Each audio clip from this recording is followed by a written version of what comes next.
Hello students, welcome to my class. My name is Shalini.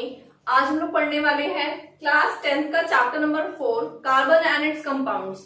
इस चैप्टर में हम लोग काफी सारी चीजें पढ़ेंगे, बट जैसा कि आप लोग जानते हैं सीबीएसई से जो अभी नया इस साल के लिए 2021 के जो बैचेस हैं उनके लिए एक नया अपडेट आया था कि सिलेबस रिड्यूस हो गया है। तो इस चैप्टर में से काफी सारी चीजें रिड्यूस भी हो गई है, बट हम इसको देखते हैं हम लोग इसमें क्या क्या पढ़ेंगे स्टूडेंट्स। तो चैप्टर का हमारा नाम है chapter number 4। The chapter name is carbon and its compounds.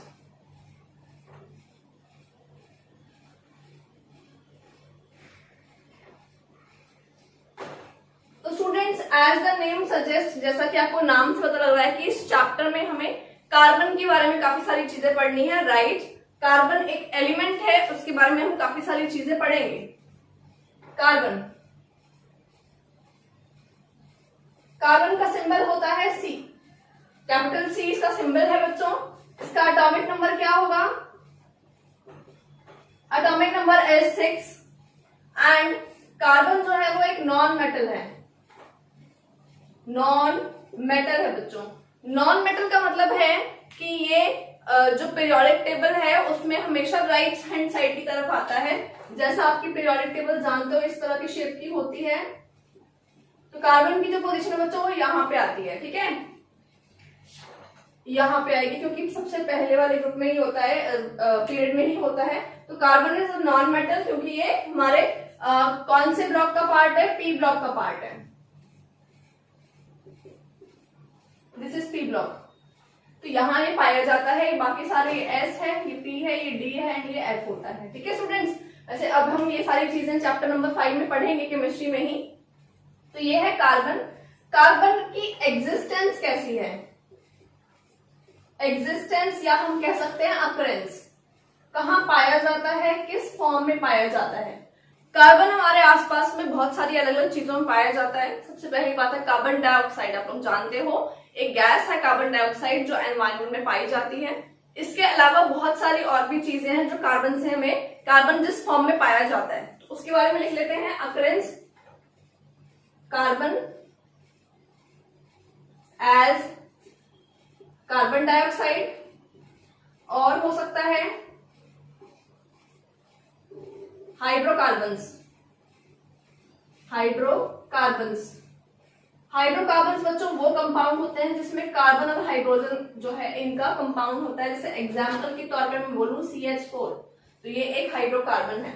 इसके अलावा कार्बन जो है वो मिलता है आपको कोल एंड पेट्रोलियम में।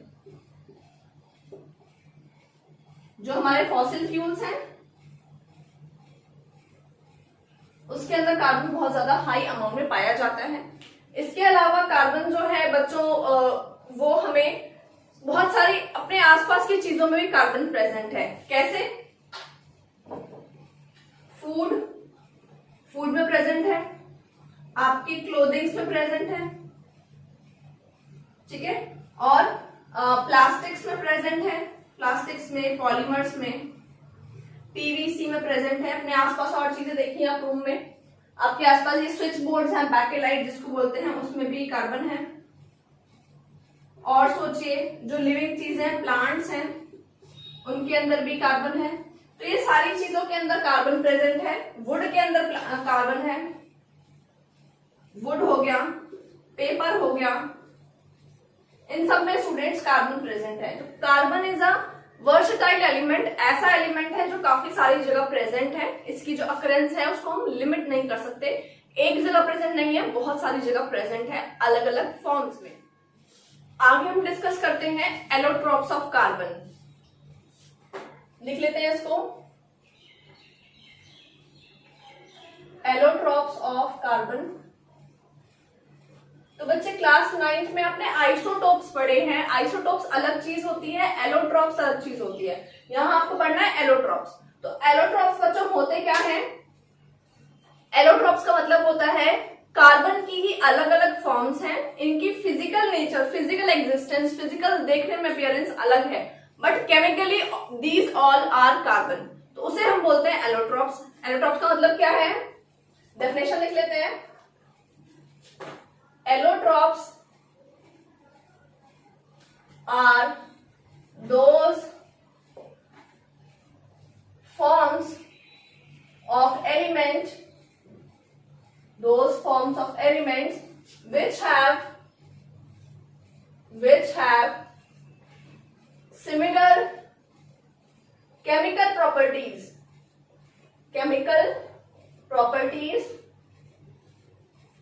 but different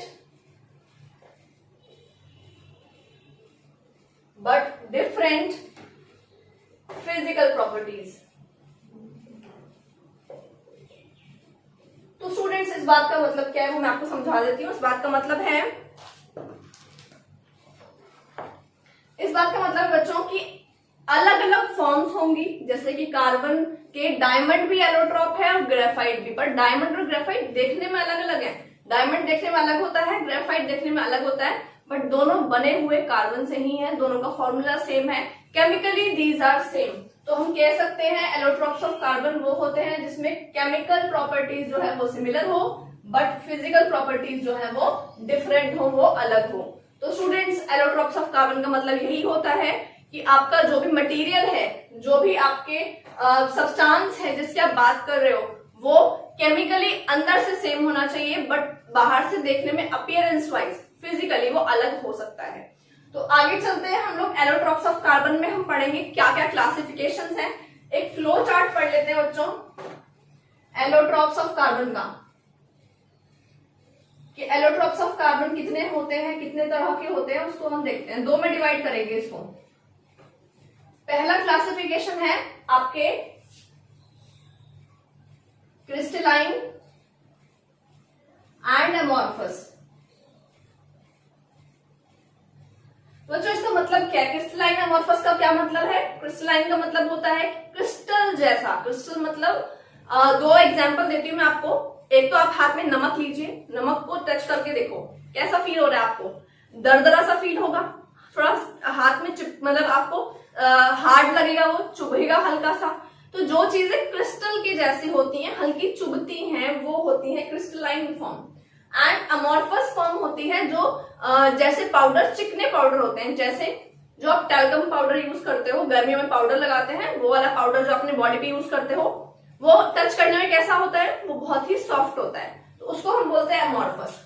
तो क्रिस्टलाइन अमॉर्फस का ये एक बहुत ही मोटा मोटा डिफरेंस है। बाकी आप ऐसे समझ सकते हो, क्रिस्टलाइन का मतलब है कि सारे एटम्स जो हैं वो लाइन में अरेंज हो। लाइन में मतलब कि प्रॉपर ऑर्डर मेंटेन कर रहे हैं, ठीक है, इस तरह से अरेंज हो।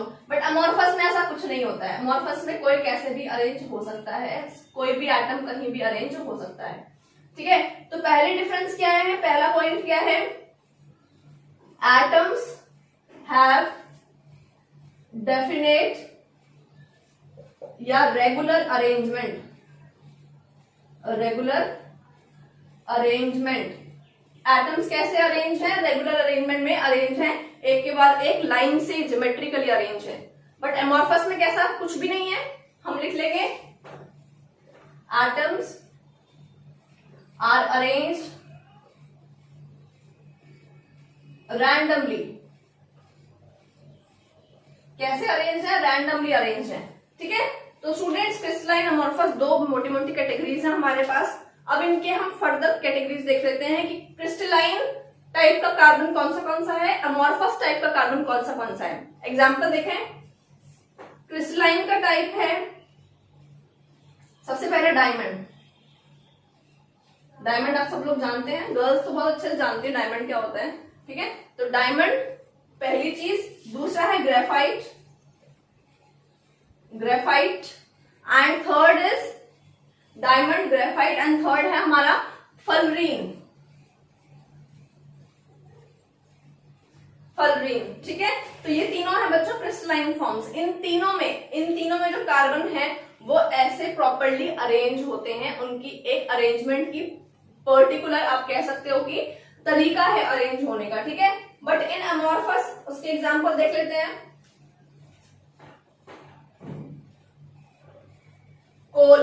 कोयला, चारकोल भी इसी का पार्ट है, मतलब कोयला हो गया, चारकोल हो गया, बच्चों चारकोल के फर्दर टाइप्स भी हैं। तो कोयला जो होता है वो एक अमोर्फस का एग्जाम्पल है, क्योंकि कोयले के अंदर कार्बन के पार्टिकल्स रैंडमली अरेंज होते हैं, कहीं भी अरेंज होते हैं। नेक्स्ट है हमारा चारकोल। चारकोल का मतलब भी यही है, चारकोल बनता किससे बच्चों? लकड़ी की, वुड की डिस्ट्रक्टिव डिस्टिलेशन से। इसका मतलब क्या है? डिस्ट्रक्टिव डिस्टिलेशन मीन्स लकड़ी को एक चैम्बर में बंद कर देते हैं, उसको हीट करते हैं, उसको गर्म टेम्परेचर देते हैं, बट उसको ऑक्सीजन नहीं देते। अगर ऑक्सीजन देंगे तो वो जल जाएगी, हमें उसको हीट करना है बट ऑक्सीजन नहीं देनी है, जलाना नहीं है उसको, तो बन जाता है। बहुत देर बाद धुएं हुए निकल जाएंगे उसमें से, तो बन जाएगा चारकोल। एंड चारकोल भी बहुत एनर्जी देता है, अच्छा फ्यूल माना जाता है। तो कोल और चारकोल, कोल तो बहुत टाइम में बनता है, आप जानते हो कोल को बनने में। कोल बनता कैसे है?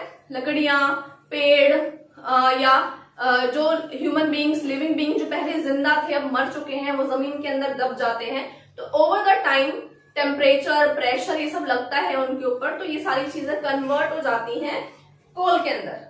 बट चारकोल बनने में ज्यादा टाइम नहीं लगता है, आप चारकोल बहुत जल्दी बना सकते हो। एक लकड़ी का टुकड़ा लीजिए या वुड लीजिए, पेड़ का टुकड़ा लीजिए, जिसमें आप क्या करेंगे? डिस्ट्रक्टिव डिस्टिलेशन करेंगे, उसको हीट करेंगे, बहुत ही कम टाइम में आप उसको बना सकते हैं। तो कोल, चारकोल, इनमें पार्टिकल्स की अरेंजमेंट जो होती है वो रैंडम होती है। नेक्स्ट है बच्चों third, lamp black. Lamp black का मतलब क्या होता है? जिसको हम लोग कहते हैं काजल। काजल कैसे बनाया जाता है? आप दिया लीजिए, दिए में अगर लौ जल रही है, उसमें जो बत्ती है वो जल रही है, अगर उसके ऊपर आप प्लेट रख दीजिए, कुछ भी आप कंटेनर रखेंगे, यूटेंसिल रखेंगे, एक लेयर लगा देंगे, तो उसका स्मोक जो है वो उसके ऊपर कलेक्ट हो जाएगा, and this smoke is known as lamp black. इसे बोलते हैं लैम्प ब्लैक। ये भी एक कार्बन का ही फॉर्म है, एक ही कार्बन का धुआं जो है, स्मोक है, वो इकट्ठा हो जाएगा तो बन जाएगा लैम्प ब्लैक। ठीक है स्टूडेंट्स, तो यहाँ पे अब इनके फर्दर टाइप्स पढ़ लेते हैं हम लोग। चारकोल के फर्दर टाइप्स क्या है? चारकोल दो तरीके का होता है। Charcoal can be plant charcoal and animal charcoal. Plant charcoal होता है जो मैंने बताया आपको कि लकड़ी से बनता है, and animal charcoal animal bone से बनता है। ठीक है, तो एनिमल बोन से जो चारकोल बनता है, मतलब जानवरों की हड्डियों से जो है वो चारकोल बनाया जाता है, सेम प्रोसेस से।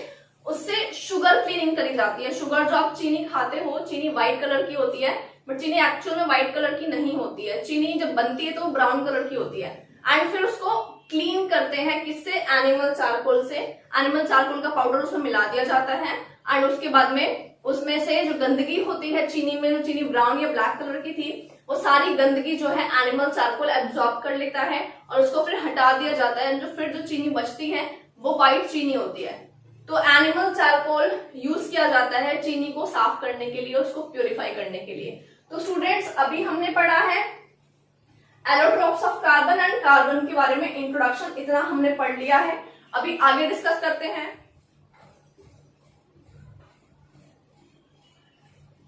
तो स्टूडेंट्स, अब हम पढ़ते हैं डायमंड के बारे में। डायमंड क्या होता है? डायमंड होता है कार्बन का एलोट्रोप। आप सबको पता है रिंग्स वगैरह में, ज्वेलरी में हम लोग यूज करते हैं डायमंड को। तो डायमंड दिखने में कैसा होता है, उसकी प्रॉपर्टीज क्यों कैसी होती हैं, अंदर से स्ट्रक्चर कैसा होता है, सारी चीजें डिस्कस करते हैं। चलिए सबसे पहले डिस्कस करते हैं स्ट्रक्चर ऑफ डायमंड। तो अगर आपके पास एक एटम है कार्बन का, उससे फर्दर 4 एटम्स अटैच होते हैं कार्बन के ही। जैसे ये कार्बन का एटम है बीच में, और ये अटैच है 4 अलग अलग एटम से, फिर ये वाले एटम्स भी अटैच होंगे 4 अलग अलग एटम से।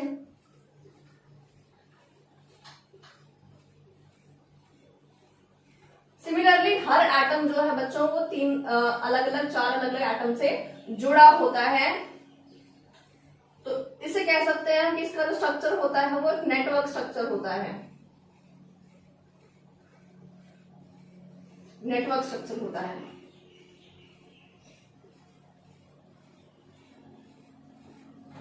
हर एटम कितनों से अटैच है? फर्दर 4 से अटैच है ना? तो लिख सकते हैं हम each carbon atom is attached with 4 other carbon atoms अपने अलावा 4 और से अटैच होता है हर कार्बन एटम। तो ये स्ट्रक्चर होती है किसकी? डायमंड की। ऐसी स्ट्रक्चर होती है डायमंड की। तो this was the structure of diamond. अब हम पढ़ते हैं इसकी फिजिकल प्रॉपर्टीज। Physical properties. तो बच्चों डायमंड की फिजिकल प्रॉपर्टीज क्या हैं? सबसे पहले तो आप ये जानते होंगे, शायद आपने पढ़ा ही होगा कि diamond is the hardest substance, है ना। अगर कहा जाए कि हार्डेस्ट सब्सटेंस है तो ये स्टेटमेंट गलत है, ये आपका आंसर गलत हो जाएगा। हार्डेस्ट नेचुरल सब्सटेंस अगर मैं बोलती हूँ तो सही होगा, क्योंकि नेचर ने जो चीजें बनाई हैं उसमें से अब तक हार्डेस्ट सब्सटेंस जो हम जान पाए हैं वो डायमंड ही है। हम और चीजों को नहीं जान पाए, तो हमारे अकॉर्डिंग जो डायमंड है वो हार्डेस्ट सब्सटेंस है, पर नेचुरल सब्सटेंस है। नेचुरल मतलब कि डायमंड के अलावा और भी चीजें हार्ड हैं, बट वो फिर मैनमेड या सिंथेटिक में काउंट होती हैं, तो उनको हम काउंट नहीं कर रहे हैं। तो हम पहली बात क्या लिखेंगे यहाँ पे? हार्डनेस। हार्डनेस कैसी है बच्चों? लिख लीजिए, it is the hardest non natural substance. मतलब क्या है इस बात का? It is the hardest non natural substance. इसका मतलब है कि ये जो है हार्डेस्ट तो है बट ये नेचुरल है, इसीलिए हम इसको स्पेशली यही चीज लिखेंगे, हार्डेस्ट नॉन नेचुरल सब्सटेंस। तब जाके ये बात सही है कि डायमंड जो है वो तभी हार्डेस्ट और नेचुरल सब्सटेंस माना जाएगा जब हम नेचर की बात करेंगे। अदरवाइज इससे भी ज्यादा हार्ड चीजें ह्यूमन बींग्स बना चुके हैं। सेकेंड बात पे चलते हैं, क्या ये इलेक्ट्रिकल कंडक्टर है? इलेक्ट्रिकल कंडक्टिविटी,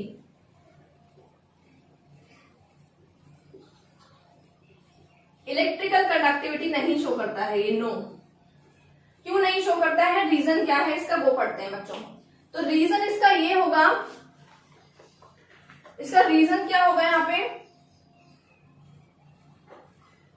देखो बच्चों, कार्बन जो होता है ना उसका जो एटॉमिक नंबर है वो क्या होता है? 6 होता है। इसका मतलब इलेक्ट्रॉनिक कॉन्फ़िगरेशन क्या है? 2 और 4। तो इसको बॉन्डिंग करने के लिए, इसको अपना स्टेबल कॉन्फ़िगरेशन करने के लिए 4 और इलेक्ट्रॉन चाहिए। या तो ये 4 इलेक्ट्रॉन्स को निकाल दे या 4 इलेक्ट्रॉन्स को ऐड कर ले, तो दोनों ही काम मुश्किल होते हैं। तो इसलिए 4 इलेक्ट्रॉन्स की शेयरिंग करता है, कोवेलेंट बॉन्ड बनाता है, ठीक है। तो कार्बन जो है बच्चों वो जब शेयरिंग करेगा तो कार्बन के पास कोई भी इलेक्ट्रॉन फ्री नहीं होता है, ठीक है। तो लिख लेते हैं यहाँ पे, इट शेयर्स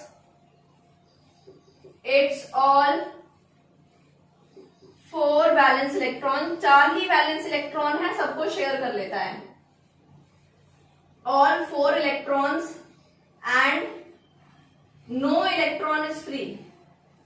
कोई इलेक्ट्रॉन खाली तो है ही नहीं, तो इलेक्ट्रिसिटी कंडक्ट नहीं करेगा। No electron is free to conduct electricity. तो कोई भी यहाँ पे जो इलेक्ट्रॉन है बच्चों वो फ्री नहीं है इलेक्ट्रिसिटी कंडक्ट करने के लिए। तो electrical conductivity no, because it shared all its 4 valence electron and no electron is free. कोई भी इलेक्ट्रॉन खाली नहीं है जो इधर से उधर जाए और कंडक्ट कर दे इलेक्ट्रिसिटी को, क्योंकि आप जानते हो कि कंडक्ट करवाने के लिए क्या चाहिए? इलेक्ट्रॉन जो है वो फ्री होना चाहिए, तभी इलेक्ट्रिसिटी कंडक्ट हो पाएगी, ठीक है। तो ये नहीं हो पाएगा। आगे चलते हैं थर्ड पॉइंट पे। थर्ड पॉइंट है इसका कि ये थर्मल कंडक्टर है या नहीं, क्या ये हीट को ट्रांसफर करता है? अच्छा, thermal conductor.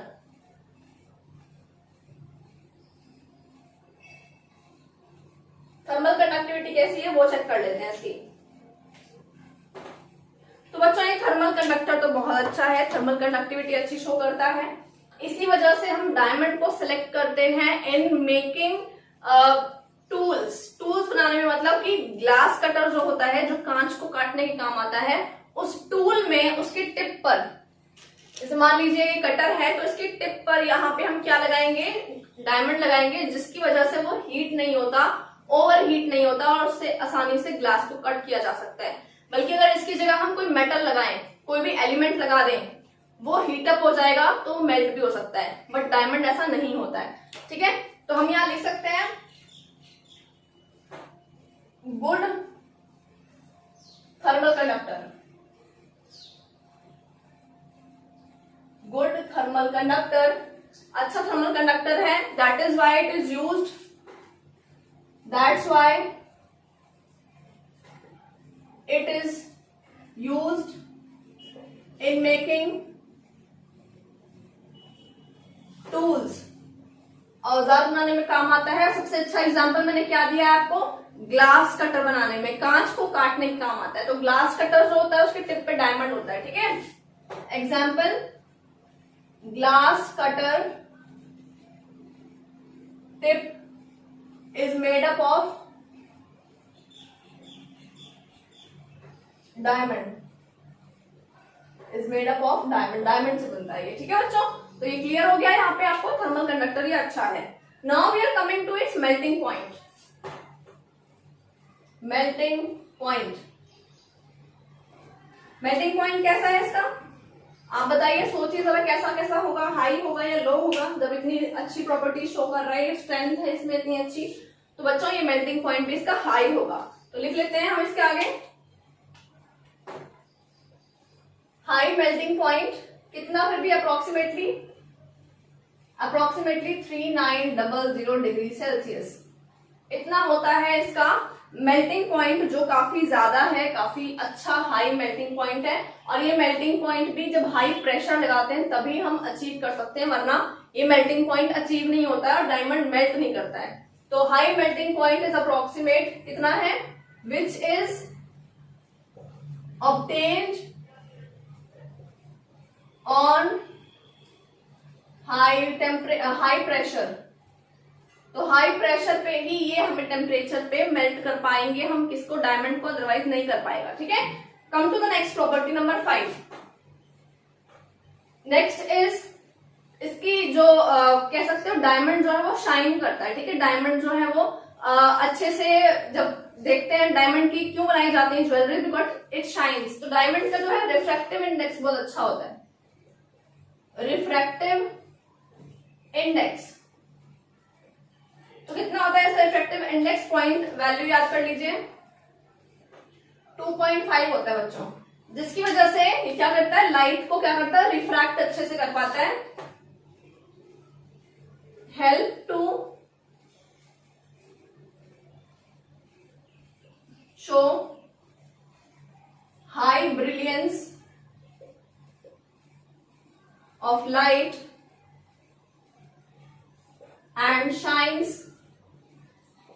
hence it is used in jewelries। कहाँ यूज होता है बच्चों, ये ज्वेलरी बनाने में यूज होता है, ज्वेलरीज बनाने के लिए बहुत अच्छे से काम में आता है। तो ये है डायमंड के बारे में, डायमंड इस तरह का होता है। एंड डायमंड की हम यूजेस की बात कर लेते हैं, ठीक है बच्चों।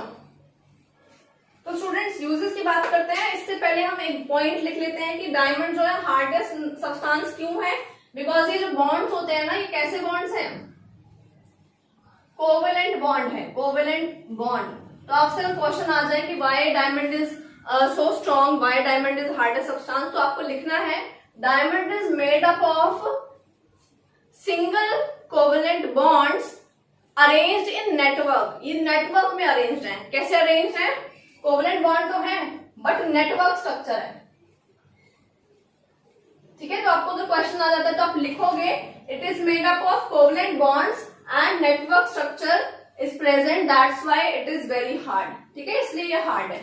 तो यूजेस लिख लेते हैं बच्चे। पहला यूज क्या होगा, फर्स्ट यूज इज बताया मैंने कि यूज होता है कहां बनाने, क्या बनाने के लिए, टूल्स बनाने के लिए, tools. Number 2 surgical knife, surgical knifes, tip tools, मतलब कुछ भी चीज कट करने के लिए उसके टिप पे लगाया जाता है डायमंड। Next is jewelleries,